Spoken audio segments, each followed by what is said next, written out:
One daughter is a doctor. The other is a maid, my father announced, raising his crystal glass before 14 guests at our family Thanksgiving dinner.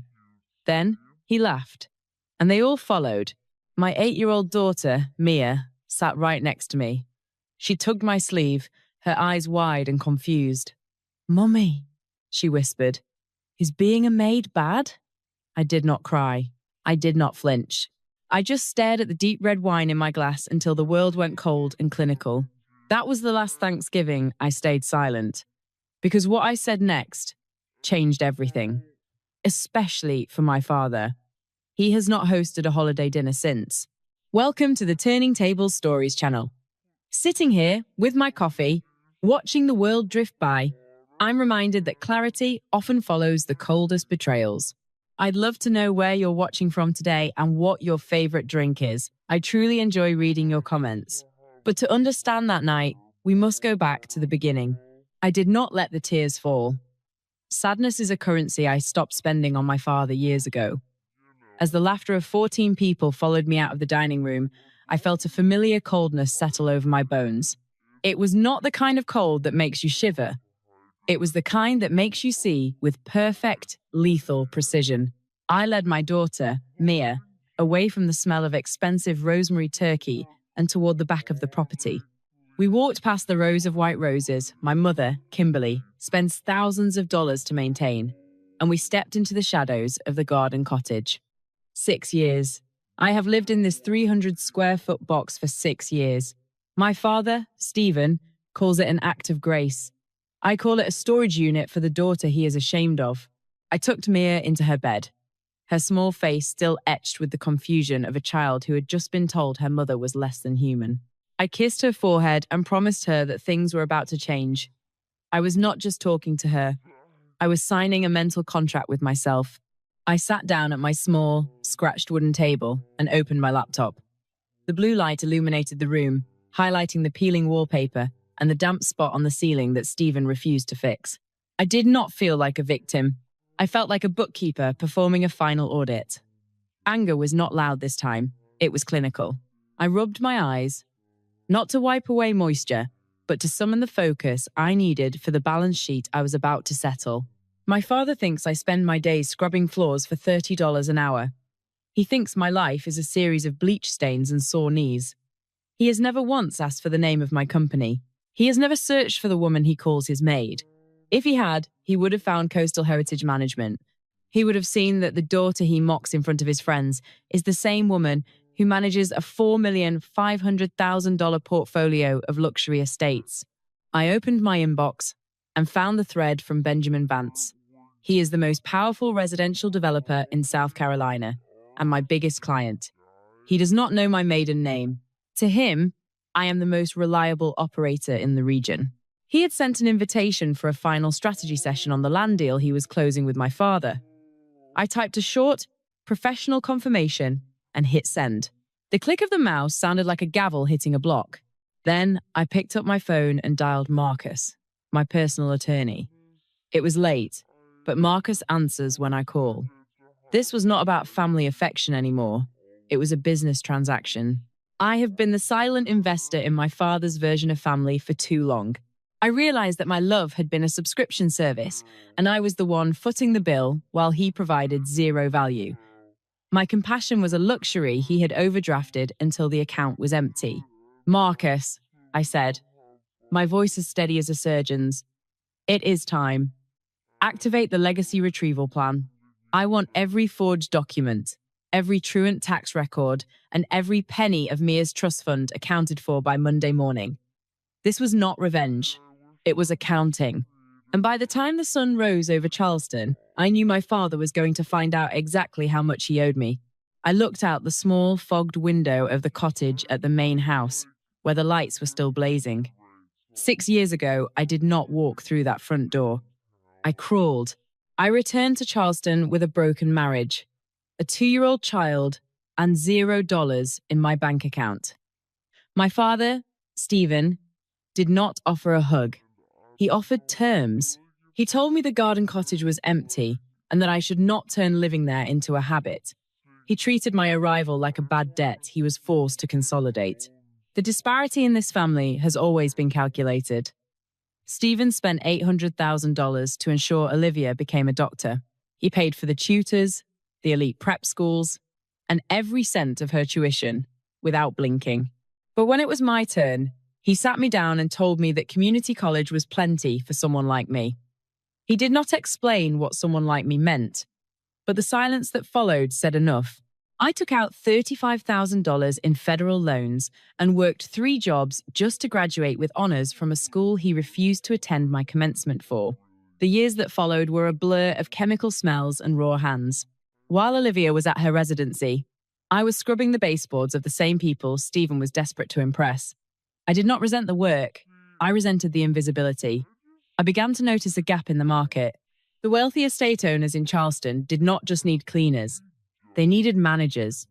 They needed someone to handle the complexity of their lives while they were away.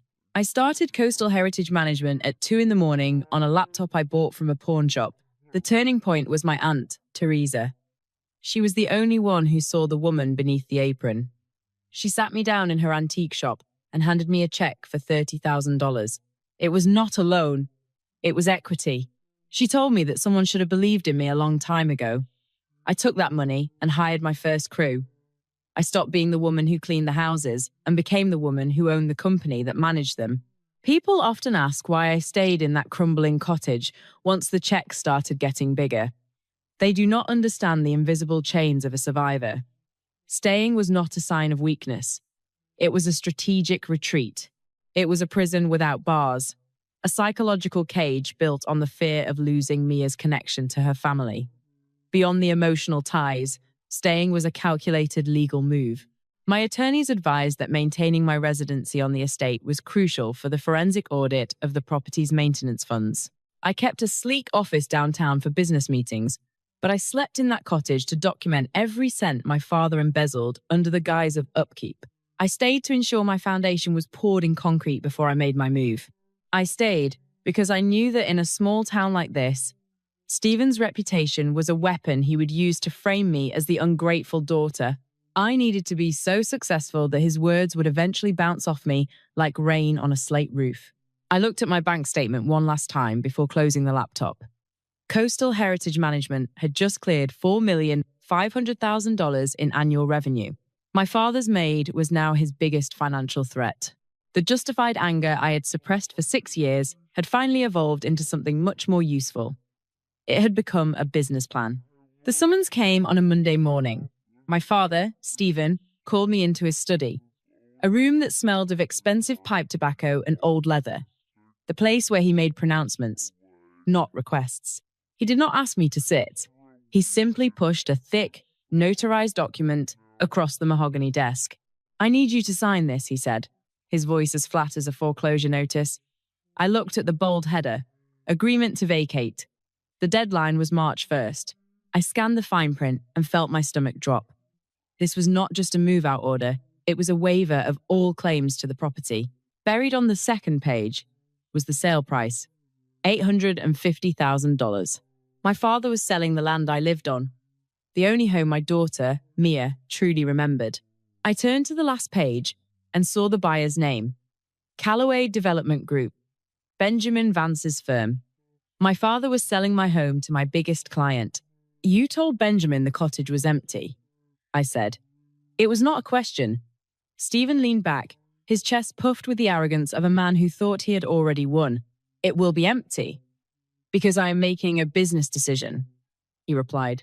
He had erased the existence of his own daughter and granddaughter from a contract just to secure a better deal. The next morning, my mother, Kimberly, invited me for tea. The kitchen smelled like chamomile, and she had set out the porcelain cups with the gold rims, a peace offering wrapped in hollow tradition. "Your father is under a lot of stress," she began, her eyes damp with a rehearsed performance of concern. "He needs to sell that land, Destiny. Why can't you just be sensible?" I set my cup down, the clink of bone china sounding like a crack in a foundation. "You are asking me to make my child homeless so Dad can fix a bad investment," I said. Kimberly's expression shifted, the soft facade thinning into something sharp. "Olivia would never make things this difficult," she snapped, "because Olivia made something of herself. In that moment, I saw the trap of their normalized cruelty with perfect clarity. To my parents, I was not a daughter. I was a scapegoat. Psychologically, they had spent years using me as a trash can for their inadequacies. By constantly labeling me the failure, the maid, the disappointment, they could maintain the illusion that Olivia was perfect and their family was a success. This was not a family dynamic. It was a branding strategy. They did not hate me. They simply needed me to stay small so the golden child could look taller. I did not argue. I did not sign the papers. I just walked out and closed the door behind me, which somehow felt louder than any scream. Stephen thought he was being practical by cutting me out. He thought his reputation in Charleston was an ironclad shield that would protect him when he threw us to the curb. But he had made a fatal error. He was selling to a man who valued integrity above all else, and he was about to find out that his most reliable operator was the very person he had just tried to evict. I walked into Marcus's office on Tuesday morning. The air did not smell like chamomile tea or rehearsed apologies. It smelled like toner, old paper, and impending litigation. I sat across from him and watched as he laid out a series of folders on the glass table. My father, Stephen, thinks he is a master of appearances. He thinks he can curate a family legacy like he curates his garden. But he forgot that I am a logistics coordinator. I do not look at the roses. I look at the irrigation system to see where the water is leaking. Marcus slid a stack of tax returns toward me. "Look at the signature," he said. I leaned in. It was my name, my handwriting. Perfect, elegant, and completely fraudulent. I recognized the stroke of the pen, the heavy, ink-rich line of the Mont Blanc fountain pen Stephen had gifted me on my 18th birthday. Back then, I thought it was a symbol of his pride in my future. Now, I realized it was just the tool he chose for his forgery. He had used a corrupt family accountant to bypass the usual IRS verification. And for years, he'd slide emergency estate papers into my hand while I was distracted with Mia, telling me they were just residency permits for the cottage. I trusted the father, so the auditor in me never thought to look at the fine print of his betrayal. For the last 5 years, Stephen had been filing documents claiming I was a full-time, live-in domestic worker for the estate. He had officially classified me as an unpaid housekeeper to claim massive tax credits and justify the upkeep of a property he could no longer afford. He was not being a generous father by letting me live in the cottage. He was using my presence as a legal shield to hide his financial decay. He had transformed my life into a tax write-off while calling me a maid to my face. But the forgery was only the beginning of the rot. Marcus opened the second folder, the one containing the records for the trust fund my grandfather had left for my daughter Mia. It was supposed to be $750,000, locked away for her education and her future. Stephen was the trustee. Marcus pointed to a ledger of withdrawals. Over the last 3 years, $200,000 had been siphoned out for management fees and property maintenance. None of that money went to the cottage. It did not go to Mia. It went to Olivia. My sister, the Golden Doctor, was a hollow statue. Marcus had found the records of her private debt. Olivia was not just carrying the $350,000 in student loans our parents like to brag about. She had an additional $350,000 in high-interest debt from a luxury lifestyle and a failed medical spa venture that Stephen had tried to keep quiet. My father was using the money meant for my daughter's future and the forced labor he claimed I provided to keep Olivia's head above water. He was cannibalizing one daughter to keep the other one on a pedestal. This was not a family dynamic. It was a criminal enterprise disguised as a Southern tradition. I looked at the documents and did not feel a single pang of sadness.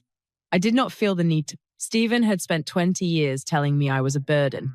He had spent 6 years telling me I was a maid. But he was about to find out that when you steal from the person who manages your biggest client's assets, you do not just lose a daughter, you lose everything. Anger was not loud this time. It was clinical. I told Marcus to finalize the filings. I wanted the forensic audit of the trust fund ready by Thursday. I wanted the evidence of the forgery prepared for a criminal referral. My father was hosting a Thanksgiving dinner to impress Benjamin Vance and save his $850,000 land deal. He wanted a performance. I was going to give him a premiere he would never forget. The table was set with the same blue-bordered china my mother, Kimberly, only uses for people she is desperate to impress. 14 guests sat around us, the air thick with the smell of rosemary-scented turkey and the heavy, suffocating weight of my father's expectations.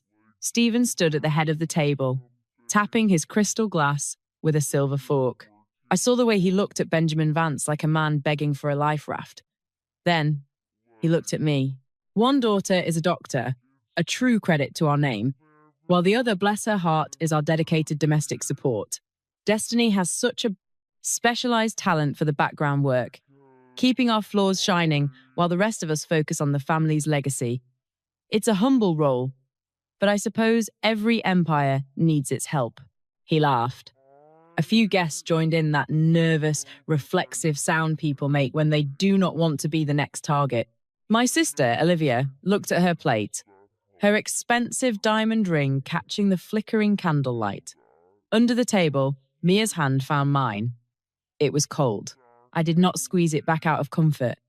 I squeezed it out of ironclad certainty. This was the moment the subscription to his version of family finally expired.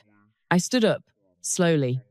The sound of my chair scraping against the hardwood floor was loud, final, and perfectly timed. Every head turned.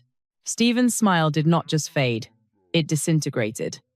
Destiny, he said, his tone shifting back to the sharp command of a master to a servant.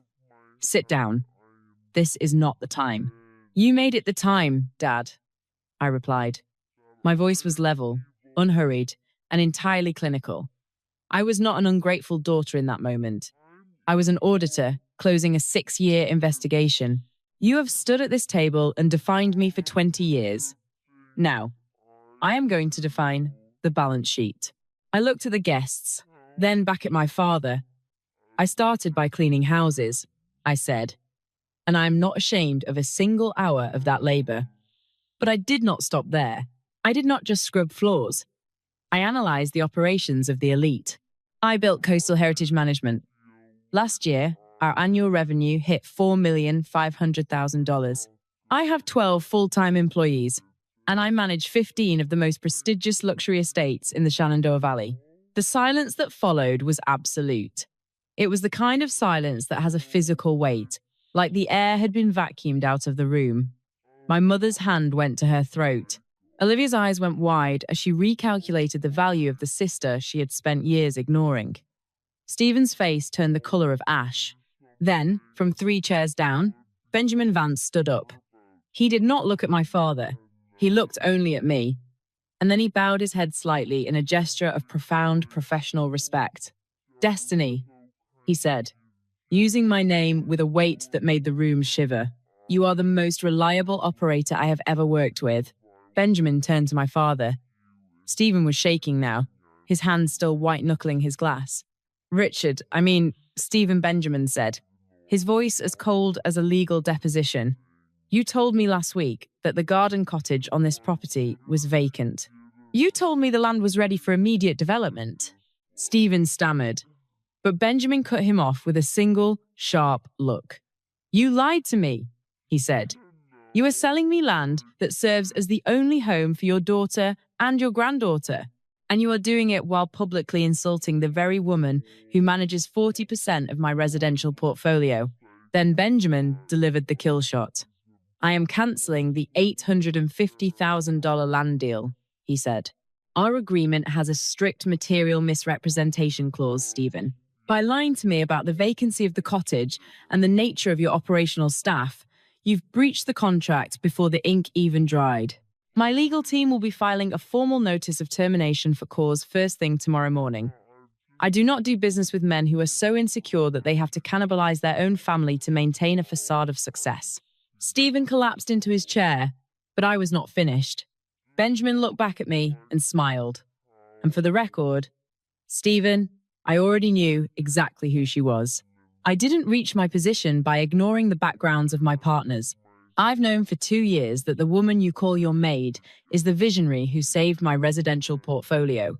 I was simply waiting for her to decide when the mask should come off. Because in this town, integrity is the only currency that actually matters.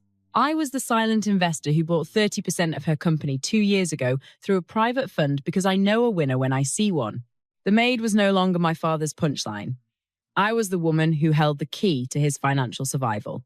And as Benjamin and his wife walked out the front door without looking back, leaving 14 guests to stare at the wreckage of Stephen's reputation, I realized that this was not revenge. It was accounting. Calm, factual, and lethal. The silence that followed Benjamin Vance's departure was louder than the laughter had ever been. 14 households went home that night and told the story to 40 more. In a town like Charleston, news travels through pews and coffee hours faster than any internet connection. By Sunday morning, my father, Stephen, was not the respected patriarch of the street anymore. He was a cautionary tale. The $850,000 land deal did not just pause, it evaporated. Without that money, the foundation of his lies could not hold. The forensic audit Marcus conducted was devastating. Stephen was forced to repay every cent of the $200,000 he had siphoned from Mia's trust fund, along with years of accrued interest. To avoid criminal prosecution for forgery and tax fraud, he had to liquidate his retirement accounts and sell his vintage cars. My mother, Kimberly, found herself isolated from the social auxiliary group she once chaired. They did not want a leader who uplifted only the golden daughter while exploiting the maid. Olivia's fall was equally clinical. Without Stephen's constant siphoning of my daughter's future to pay her bills, her medical spa venture collapsed. She was left facing her $350,000 debt alone. She moved into a small one-bedroom rental and started working shifts at a clinic, finally learning the weight of a dollar she did not steal. My father has not hosted a holiday dinner since that night. The big house on the hill, once a stage for his performances of fatherhood, was put up for auction 6 months later. I bought it. I did not buy it to live in the master bedroom or to reclaim a childhood that never existed. I bought it through Coastal Heritage Management and turned it into the headquarters for the Eleanor Foundation. We renamed the rooms after women who built empires from nothing. The study where my father once made his cold pronouncements is now a training center for single mothers learning to navigate business law and logistics. This is what I call the justice of the sower. My father spent decades focused on the justice of punishment, on keeping me small so he could feel large. But I chose to focus on the justice of building. I did not destroy his legacy. I simply stopped being the one who held it up while he kicked me. When the fake foundation crumbled, I was already standing on the one I had built for myself. I've come to realize that you cannot earn love from people who are only willing to give it conditionally. You cannot audit a closed heart. If you find yourself sitting at a table where you are the punchline, remember that their labels only stick if you stay still long enough to let the glue dry. I spent years making myself smaller to fit into their shadow, thinking that was what a good daughter did. I was wrong. Setting a boundary is not an act of betrayal. It is the first honest thing you can do in a relationship built on silence. To those of you who have ever felt like the black sheep or the maid of your family, your worth is not a business transaction to be negotiated by people who do not see your value. You do not need a title, a toast, or anyone's permission to be proud of the work you do. Sometimes the best revenge is not a loud confrontation. It is becoming so luminous that their darkness can no longer reach you. I am sitting on the porch of my new home on Maple Street now. Mia is inside doing her homework on a desk we picked out together at Aunt Teresa's shop. The sun is setting over Charleston, and for the first time in my life, the air feels clean. I am no longer a daughter waiting for a toast. I am a woman who has built her own table. If this story meant something to you, hit like and share it for the next person who needs to hear it. Subscribe for more stories about standing up when staying quiet would have been easier. Take care of yourselves and take care of each other.